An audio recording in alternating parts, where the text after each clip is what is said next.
sekarang orang bea cukai udah nggak berani main-main lagi. Kalau main-main ya saya tindak ke depan, saya udah kasih peringatan keras semuanya. Dan mereka cukup baik, banyak orang baiknya, jadi nggak usah khawatir. Itu kalau ada tugas coba rekornya mana, saya akan tindak langsung. Menteri Keuangan Republik Indonesia Purbaya menantang pedagang thrifting yang mengklaim adanya pembayaran suap pada oknum pegawai Direktorat Bea dan Cukai. Purbaya meminta pedagang tersebut segera menyerahkan bukti valid sehingga dirinya bisa menindak tegas oknum yang terlibat jika tuduhan itu benar.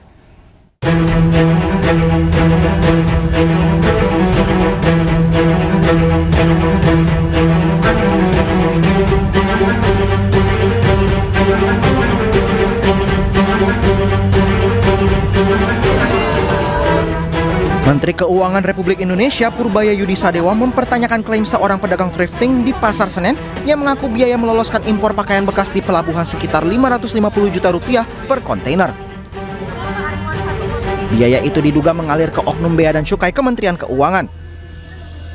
Ini orang bisa ngomong apa aja, belum tentu betul, harus diklarifikasi lagi betul apa enggak.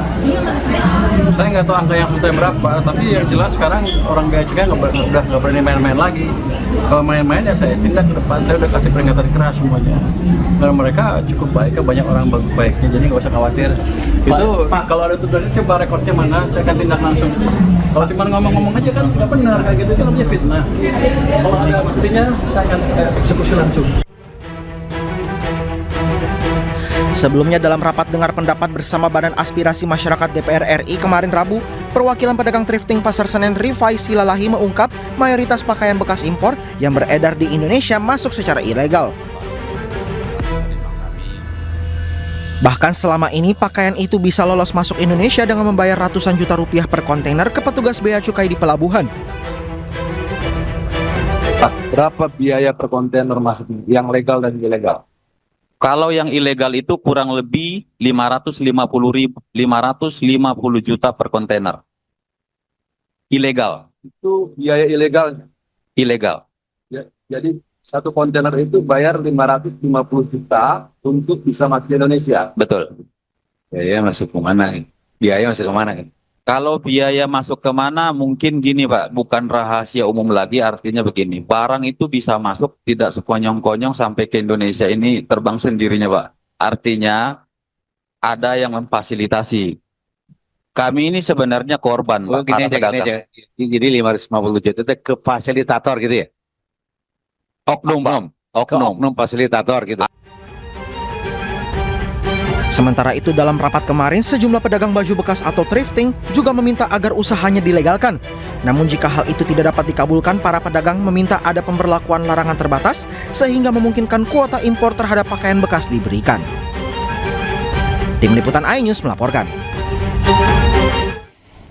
Komisi Pemberantasan Korupsi menyerahkan uang rampasan kasus korupsi investasi fiktif sebesar 883 miliar rupiah ke PT Taspen Persero. Dana itu berasal dari perkara Direktur Utama PT Insight Investment Management, Ekiawan Heri Primaryanto. KPK memamerkan uang rampasan terkait kasus investasi fiktif PT Taspen di Gedung Merah Putih KPK Jakarta Selatan. Nilai uang yang dirampas untuk negara mencapai 883 miliar rupiah. Namun karena keterbatasan ruangan, uang yang diperlihatkan ke publik hanya 300 miliar rupiah. Kasus investasi fiktif PT Taspen telah bergulir penyidikannya di KPK. Awalnya 2 orang ditetapkan sebagai tersangka dalam kasus ini, yaitu Dirut PT Taspen Antonius Kosasi dan mantan Direktur Utama PT Insight Investment Management Ekiawan Heri Primaryanto. Hari ini KPK akan melakukan penyerahan kepada PT Taspen Persero atas penjualan kembali aset yang sudah dirampas, yakni dalam bentuk uang sebesar 883 miliar 38.294.268 rupiah yang telah disetorkan atau ditransfer pada tanggal 20 November tahun 2025 ke rekening Giro THT Taspen pada BRI Cabang Veteran Jakarta.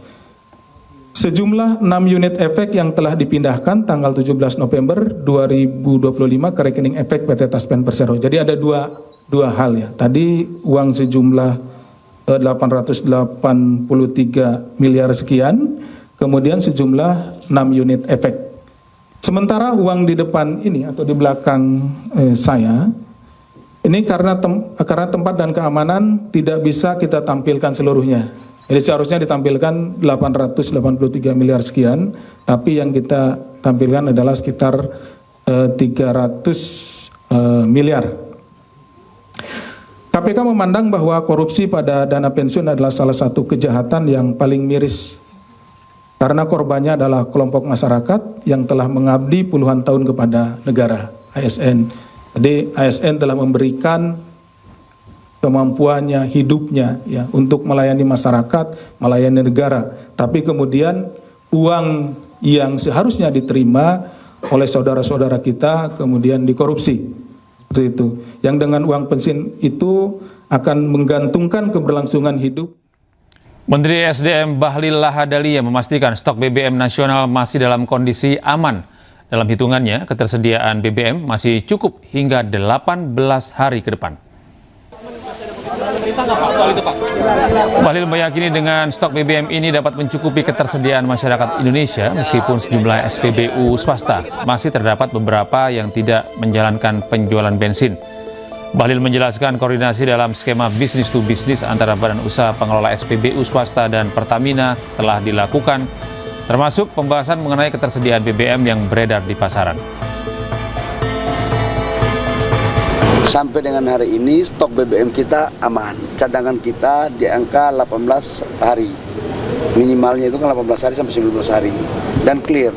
Artinya sahabat-sahabat saya pelaku usaha swasta sekalipun tidak menjalankan penjualan bensin khususnya, tapi kan alhamdulillah rakyat kan tetap.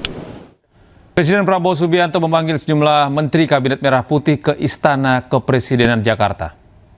Terima kasih. Assalamualaikum warahmatullahi wabarakatuh. Menteri Pertanian Amran Sulaiman mengatakan dirinya menghadap Presiden untuk melaporkan perkembangan pangan, khususnya beras. Amran memastikan Indonesia akan segera swasembada pangan. Sementara itu, Wakil Kepala BGN Nani Esdeyang mengatakan dirinya akan membahas mengenai becak listrik dan juga program MBG.